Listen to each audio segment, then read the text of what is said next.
মানুষগুলোর ভাগ্য বদল হয়নি, তারা সুখের কোনো সন্ধান জীবনেও মেলাতে পারেনি।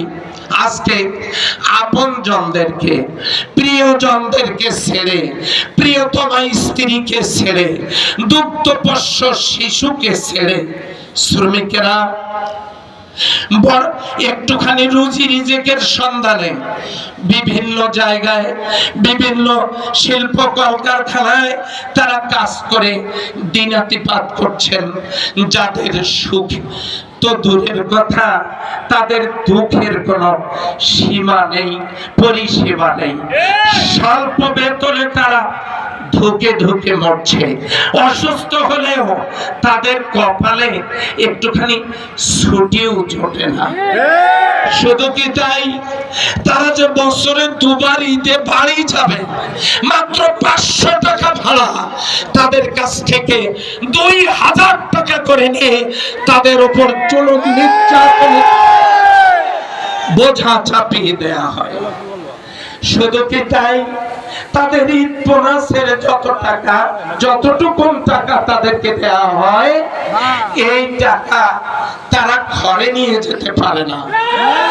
তাদেরকে যখন বেতন দেওয়া হয়, এই বেতনের টাকা নিয়ে তারা একটু ভালোভাবে বাড়িতে যাবে, তাও পারেন না। বেতনের টাকা তুলে ঘরে ফেরার সময় রাস্তায় তাদের কাছ থেকে এই টাকা, এই মোবাইল, তাদের মোবাইলগুলো ছিনতাই করা হয়।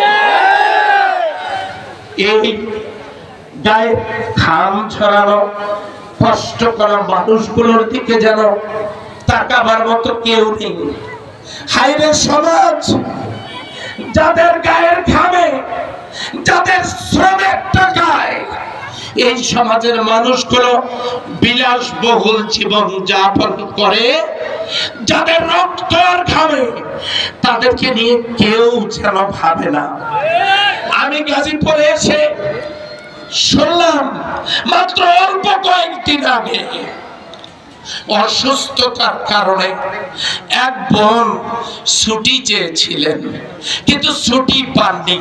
মনের দুঃখে তিনি অনেক উপর বহুতল ভবন থেকে লাফ দিয়ে আত্মহত্যা করেছেন। আর এই আত্মহত্যার কারণে তার স্বামীকে নির্যাতনের অপবাদ দিয়ে তার উপরও নির্যাতন চালানো হয়েছে। এভাবে করে চলতে পারে না। তাহলে তো এই শ্রমিকরা যদি প্রতিটি পদে পদে বঞ্চিত হয়, তাহলে আমাদের সমাজের উন্নয়নের চাকা তো থেমে যাবে, এটা তো চলবে না। এই জন্য গত কিছুদিন আগে আমাদের পীরগঞ্জে একজন নেতা এখানে এসে বক্তব্য দিয়েছেন। উনি বলেছেন যে আমি যদি নির্বাচিত হই, না, উনি ও কথা বলেন না, উনি বলেছেন আমার মোবাইল নাম্বার আপনারা রাখেন, আমি আপনাদের সুখে দুঃখে আপনাদের পাশে আছি, সমস্যা হলে আপনারা ফোন দেবেন।